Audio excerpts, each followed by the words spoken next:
ભગવાન કૃપા કરે ત્યારે સત્સંગની પ્રાપ્તિ થાય છે. આપણા કોઈ કર્મનું ફલ નથી.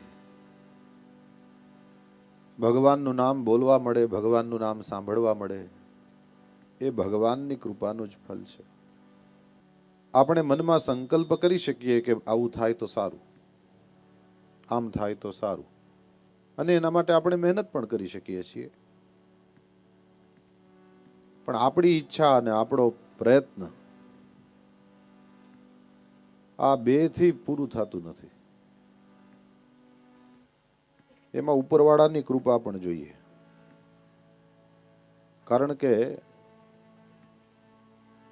આપણા સૌનો આ અનુભવ છે કે આપણે વિચાર્યું હોય અને આપણે મહેનત પણ કરી હોય તોય અમુક કામમાં આપણે સક્સેસ નથી જતા. ઉપરવાળો કૃપા કરે ત્યારે એ ત્રણ વસ્તુ ભેગી થાય છે, અને ત્રણેય વસ્તુ ભેગી થઈ જાય તો કોઈ કામ થઈ જાય. માણસની ઈચ્છા, માણસનો પ્રયત્ન, અને ત્રીજી વસ્તુ ઉપરવાળાની કૃપા. ભગવાન આદિ શંકરાચાર્ય સ્વામી વિવેક ચૂડામણીમાં લખે છે, દુર્લભમ ત્રયમેવૈતદ દેવાનુગ્રહ હેતુકમ મનુષ્યત્વમ મુમુક્ષુત્વમ મહાપુરુષ સંશ્રયઃ. દુર્લભમ ત્રયમેવૈતત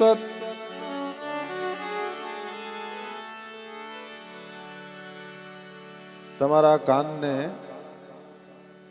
ટેવ પાડજો કે આ જે બોલે છે એ શું બોલે છે. કારણ કે ચોક્કસ સંસ્કૃતમાં બોલે છે, પરંતુ કેમ કે આપણા લોહીમાં જે વહે છે તે આ ભાષા છે. એટલે એવું માનશો નહીં કે આ બોલે એમાં આપણને કંઈ સમજ ના પડે. લોકો તો એવું કહે છે કે ગુજરાતી બોલે એમાંય નથી સમજાતું. હું તો એમ કહું છું કે સંસ્કૃત બોલે એમાંય સમજાય છે. દુર્લભમ ત્રયમ, કોને ના સમજાણું કે ત્રણ વસ્તુ દુર્લભ હોય એમ કહે છે. દુર્લભમ ત્રયમ, દુર્લભમ ત્રયમેવૈતદ દેવાનુગ્રહ હેતુકમ. દેવતાનો અનુગ્રહ થાય તો મળે. દેવાનુગ્રહ હેતુકમ. ત્રણ વસ્તુ એવી છે કે જે દુર્લભ છે, દેવતાનો અનુગ્રહ થાય તો મળે. શંકરાચાર્યના શબ્દ છે, જે સનાતન ધર્મને પુનઃ અનુપ્રાણિત કરવામાં નંબર 1 નામ છે. સૌથી ઉપર શંકરાચાર્ય. દુર્લભમ ત્રયમેવૈતદ દેવાનુગ્રહ હેતુકમ મનુષ્યત્વમ મુમુક્ષુત્વમ મહાપુરુષ સંશ્રયઃ. માણસ તરીકે જન્મ મળી જાય પણ મનુષ્યત્વ, માણસનું શરીર હોવું એ જુદી વાત, અને માણસાઈ હોવી એ જુદી વાત.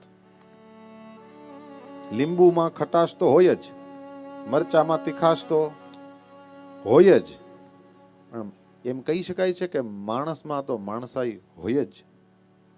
Yes no? નો. સો દુર્લભ છે. શંકરાચાર્ય પોતાના પગે હાલીને આખા ભારતમાં ફર્યા હતા, અને એણે એક એક નજારા જોયા હોય. અને આચાર્યોની વાણી આપણે એટલે ફોલો કરીએ છીએ કે એણે અનુભવના આધારે લખ્યું હોય. અને ગજબનો ભગવાને એમને અનુભવ કરાવ્યો, એટલો બધો એ સાચો અનુભવ છે કે એણે જે લખ્યું તે હજી ચાલે છે. 2500 વર્ષ થયા શંકરાચાર્યને. અને ગજબની વાત જુઓ, હજી મનુષ્યત્વ દુર્લભ છે. હજી આપણે એટલા અપડેટ નથી થયા કે બધાયમાં માણસાઈ આવી જાય.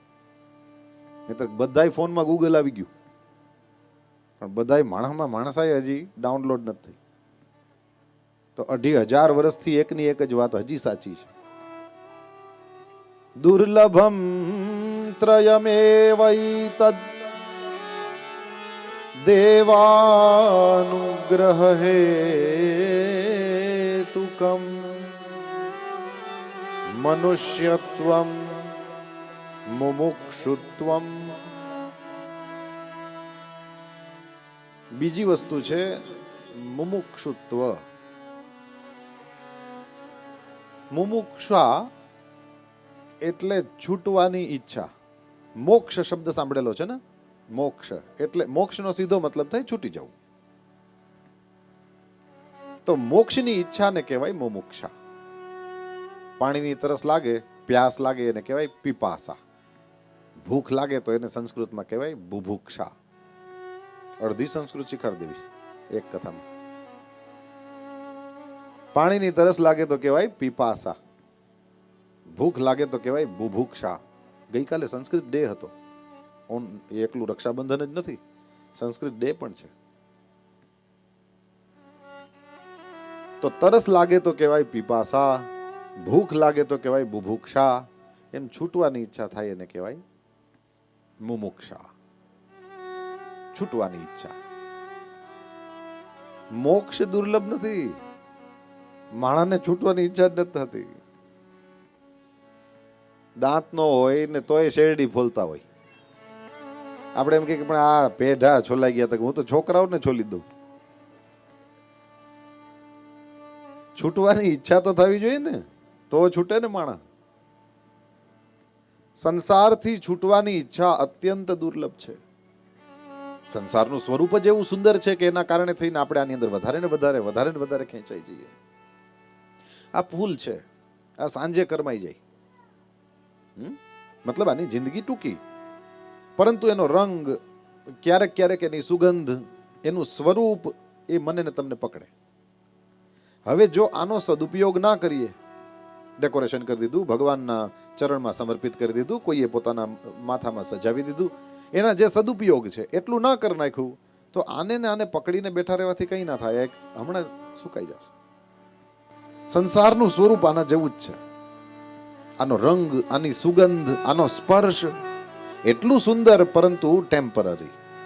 ક્યારે ખતમ થઈ જાય ખબર ના પડે. જેમ કે આપણું પોતાનું રૂપ. એક ઉંમર આવે એટલે આપણે ઈચ્છીએ કે ના ઈચ્છીએ, માણસના શરીરમાં સૌંદર્ય આવે, રાઈટ? અને પછી એક ઉંમર પછી તમે ગમે એટલું પકડી રાખવાની કોશિશ કરો, જતું રહે. સંસારનું આ સ્વરૂપ છે. સંસાર એનો સરે છે તે સંસાર. જેમ રેતીની મુઠ્ઠી ભરો અને પછી રેતી શું થાય હાથમાંથી? સરે છે. બસ એ જ સંસારનું સ્વરૂપ છે. ઈચ્છો તો પણ પકડી રાખી ના શકો, પરંતુ સ્વરૂપ એનું જેમ ફૂલ હોય એવું સુંદર છે. એટલે એ મને ને તમને પકડે એટલે પછી છૂટવાની ઈચ્છા થાય ના. છૂટવાની ઈચ્છા ના થાય ને એટલે જ શંકરાચાર્યએ લખ્યું મુમુક્ષુત્વમ. આ છૂટવાની ઈચ્છા દુર્લભ છે, મોક્ષ દુર્લભ નથી. એકવાર જેને આળસ આવી ગઈ એને કામ કરવાની ઈચ્છા દુર્લભ છે, બાકી કામ કરે તો પ્રગતિ ક્યાંય નથી ગઈ. તો હાથમાં જ છે. છૂટવાની જેને ઈચ્છા થઈ ગઈ, કોઈ વિવેકાનંદ, જે એક વખત ઈચ્છા થઈ ગઈ તો પછી મોક્ષ ત્યાં સુધી. પરંતુ ભગવાને ખબર નહીં આપણને કેવા ઘડ્યા છે. શંકરાચાર્ય સ્વામીએ પોતાની દ્રષ્ટિએ જોયું ને લખી નાખ્યું, માણસને છૂટવાની ઈચ્છા થતી નથી. બે દુર્લભ કયા? એક તો મનુષ્યત્વ. માણસ હોય, બે આંખ, બે કાન, બે બરાબર જે હ્યુમન બોડી હોય એવું જ હોય, પણ અંદર લીંબુ હોય પણ ખાટું ના હોય એના જેવું, મરચું હોય પણ તીખું ના હોય એના જેવું, માણસ હોય પણ માણસાઈ ના હોય. દુર્લભ છે. બીજી વસ્તુ છૂટવાની ઈચ્છા, આ દુર્લભ છે. અને હજી એક વસ્તુ છે, દુર્લભમ ત્રયમેવૈતદ્ દેવાનુગ્રહ હેતુકમ મનુષ્યત્વમ મુમુક્ષુત્વમ મહાપુરુષ સંશ્રયઃ. સંશ્રય શબ્દનો મતલબ થાય આશ્રય. મહાપુરુષનો આશ્રય દુર્લભ છે. મહાપુરુષનો મતલબ શું? કયું? જે આપણામાં આ બંને વસ્તુને જગાડી દે એ મહાપુરુષ છે. જે આપણામાં મનુષ્યતાનું આરોપણ કરી દે, જે આપણને માણસ બનાવી દે, અને બીજું માણસ બનાવ્યા પછી જે આપણને મુમુક્ષા તરફ લઈ જાય. આ જે કરી શકે એ મહાપુરુષ છે. એનો આશ્રય દુર્લભ છે, એટલે કે એની પાસે ટકવું દુર્લભ છે. મહાપુરુષની પાસે ટકી ના શકે કોઈ, કારણ કે ત્યાં સત્ય છે અને સત્યનો સામનો બહુ જ કઠિન હોય છે. એટલે પધરામણી બધાય કરાવે પણ ભેગા ફરે ઓછા, કારણ કે હિંમત નહીં. મહાપુરુષની પાસે પોતાનું સામર્થ્ય હોય છે. મહાપુરુષ સંશ્રયઃ. તો ભાઈ ભાગવત વાંચવા બેઠા છો કે આ કહેવા બેઠા છો? તો કહ્યું આ એટલે કહેવા બેઠા છીએ કે આના આધારે એક આપણું ફાઉન્ડેશન તૈયાર થાય અને એ સ્ટેજ, અને સ્ટેજ ઉપર વ્યાસપીઠ ને પછી ભાગવતજી. તો એવી રીતના આ જે ત્રણ દુર્લભ કહ્યા, દુઃખેન લબ્ધુમ યોગ્યાઃ દુર્લભાઃ. દુર્લભ એટલા માટે થઈને છે કે સંસારમાં આવું દેખાય છે. પરંતુ વાત અહીંયાથી શરૂ કરવાની પાછળ ભાવના એ છે કે નિરાતે જુઓ, જ્યારે આ માર્કીમાં આવી ગયા આપણે, એ પછી આપણી પાસે આ ત્રણેય છે. યસ, એ ભૂલી જાઓ કે આની અંદર જે બેઠો છે એમાં માણસાઈ નથી. સત્સંગમાં જે ગયો એનામાં માણસાઈ સહજ છે. ઉદાહરણ જોવું છે, એક જણું આવે ત્યારે તમે જો એને ઉઠીને એને બાજુમાં સીટ કરી આપો તો આ માણસાઈ કહેવાય. કોઈ પણ માણસ આવ્યું ત્યારે તમે ખાલી સ્માઇલ કરીને પછી ચૂપચાપ કથા સાંભળવા માંડ્યા, માણસાઈ કહેવાય. પ્રસાદ મળ્યો, એકલાય ના રાખ્યો, ઘરે જઈને બધાને વહેંચી ને ખાધો, માણસાઈ કહેવાય. ભગવાન પ્રત્યે કરુણાથી ભરાણા ઓમ નમો ભગવતે વાસુદેવાયનો જપ કરતા કરતા, જે કોઈના માટે થઈને શ્રીમદ ભાગવત કામનું છે, બધાના કલ્યાણનો વિચાર કરતા કરતા જ્યારે તમે ભગવાનનું નામ લીધું, માણસાઈ કહેવાય. જે સત્સંગમાં છે એ માણસ તો હોય જ, ઉલટાના એનામાં દૈવી ગુણો પ્રગટ થાય. બીજી વસ્તુ મુમુક્ષા, છૂટવાની ઈચ્છા.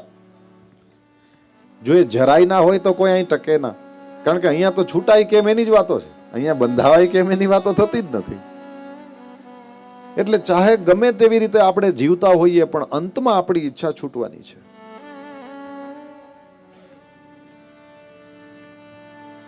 થોડી ઘણી મુમુક્ષા ના હોય એ સત્સંગમાં બેસે જ નહીં. સત્સંગ મને ને તમને સંસારથી દૂર કરે છે. સંસારનું સ્વરૂપ ગમે તેટલું સુંદર હોય, એનો સ્પર્શ ગમે એટલો મુલાયમ હોય, એની સુગંધ ગમે એટલી એટ્રેક્ટિવ હોય, પણ અંતમાં આપણા મનમાં છૂટવાની ઈચ્છા ના હોય તો આપણે અહીંયા બેસીએ જ નહીં. અરે ભાઈ, જે જમવા બેઠો છે એમ કે મને ભૂખ નથી, તો કેવી વાત? હાથમાં પાણીનો ગ્લાસ છે તો ઓબ્વિયસલી તને તરસ છે. તું ગાડીમાં બેસી ગયો છે, ડઝન્ટ મીન કે હવે ખાલી ફોટો પડાવીને ઉતરી જઈશ. Definitely you are going somewhere. એમ સત્સંગમાં બેઠો છે, ડેફિનેટલી ક્યાંક ને ક્યાંક થોડીક તો પછી ગ્રાફ કાઢો તો જુદો જુદો નીકળે. કોઈનામાં થોડી હોય, કોઈનામાં વધારે હોય. જેને હજી સંસાર જોવાનો બાકી છે એનામાં ઓછી છૂટવાની ઈચ્છા હોય. જેણે સંસાર જોઈ લીધો છે કે આ બધું વપરાયો, આમાં ચોટાય નહીં, એ ખબર હોય એને, એવા લોકોમાં મુમુક્ષા થોડી વધારે હોય. તો ઓછું વધારે હોય પણ હોય ખરું. અધરવાઇઝ સત્સંગમાં બેસી ના શકે, કારણ કે આમાં એ ચમકતા સંસારથી કેમ આગું જવું એની વાત આવે છે. થોડી બહોત મુમુક્ષા સબ में होती है. ના હોય તો અહીંયા બેસી ના શકે. અને ત્રીજી વાત, મહાપુરુષ સંશ્રય, મહાપુરુષોનો આશ્રય. સુખદેવજીનો આશ્રય, ભગવાન વેદવ્યાસનો આશ્રય, શ્રી કૃષ્ણ વિશે આપણે વાતો કરવાના છીએ એનો આશ્રય, ભાગવતમાં બધાય દેવી દેવતાઓનું વર્ણન આવે છે એ બધાનો આશ્રય. બોલવા માટે થઈને તમે કોકને બેસાડો છો. એણે આની અંદર લખ્યું છે, વાંચવાનું છે. એટલા માટે થઈને આપણે આપણા કરતાં ઉંમરમાં નાના હોય તો પણ વંદન કરીએ છીએ, કારણ કે એ ઇન્સ્ટ્રુમેન્ટ બનીને સમર્પિત થાય છે. એણે વાંચવાનું તો આ છે. આ ગ્રંથને આપણે આપણા મસ્તક ઉપર ઉપાડીએ છીએ. અને મને બહુ ગમે આ પરંપરા. માથા ઉપર લઈને પોથીજીને પધરાવે. દુનિયામાં ચોપડા કેટલા છે, આમાં માથે લેવાનું શું હોય એમાં? અને યાદ રાખજો, આપણે ત્યાં એક પણ પરંપરા એવી નથી કે જે મિનિંગલેસ હોય. મિનિંગલેસ હોય બંધ કરી દેવી જોઈએ. જેમ કે પોથી માથે લીધી હોય તો ચંપલ ન પહેરાય, મિનિંગલેસ, બંધ કરો. અને મેં જોયું, તમે જ્યારે લીધી ને ત્યારે પહેલી નજર તમારા ચરણમાં પડેલી. એવું કંઈ આ વરસાદ છે ને અહીંયા આવીને પછી પાછું બેસવાનું, શું કામ એને ચંપલ નહીં? ચંપલને હાથ અડાડીને પછી પોથીને હાથ ન અડાડીએ તો મર્યાદા છે, એ બરાબર, એ સમજાય છે. પણ ચંપલ ન પહેરાય એવું કીધું કોણે? અને અહીંયા તો હજી ઠીક છે, ઠંડક છે. ભારતમાં તો ચૈત્ર મહિનામાં સપ્તાહો હોય અને રસ્તા ઉપર ખુલ્લા પગે અમુક લોકો પહેરવા ના દે ચંપલ, ચંપલ કાઢી નાખ. અમે તો હાથે કરીને, મેં કીધું એવું હોય તો પેલા મહારાજના જ કઢાવો ને. એવી કેવી ખોટી પરંપરા? પરંપરા જે મતલબ વગરની છે એ બંધ કરી દેવી જોઈએ. જેનો મતલબ હોય એવી પરંપરા સાચવવી જોઈએ. આનો મતલબ છે, માથા ઉપર લેવાનો મતલબ છે કે અમે આ જ્ઞાનને, ઊંચામાં ઊંચું માથું છે, એની પણ ઉપર અમે એક્સેપ્ટ કરીએ છીએ કે આમાં એવું કંઈક છે કે જે અમારાથી પણ ઉપર છે. અને પછી અહીંયા આવીને જે માથા ઉપર લીધું હતું એને કાન દ્વારા માથામાં જવા દેવાની કોશિશ કરવાની છે. કારણ કે ખાલી માથે લઈને વહી ગયા અને માથામાં ના જવા દીધું તો કોઈ વળી પાછો કંઈ મતલબ નથી, ખાલી પરંપરા થઈ ગઈ. કોશિશ કરીએ કે જે માથા ઉપર લીધું છે માથામાં જાય, જેટલું જાય એટલું, પણ થોડું ઘણું જાય. તો શ્રીમદ ભાગવતનો આશ્રય કરીએ છીએ, શુકદેવજીનો આશ્રય કરીએ છીએ, ભગવાન વેદવ્યાસનો આશ્રય કરીએ છીએ, શ્રી કૃષ્ણનો આશ્રય કરીએ છીએ. આની અંદર રહેલા એવા ઉદાહરણોને આપણે જોવાની કોશિશ કરીએ છીએ કે આમાંથી આપણું કેની હારે મેચિંગ છે. કેટલા બધા પાત્રોની વાતો આવે, એની પાછળ કારણ એટલું જ છે કે પોતે કેની સાથે ટ્યુન થાય છે એ જોવે, એણે ભગવાન કેમ મેળવ્યા એ જોવે, એ સંસારમાં કેવી રીતે રહ્યા એ જોવે. વાતો બધી સાચી છે, પણ બધી આપણી સાથે ટ્યુન ના થતી હોય.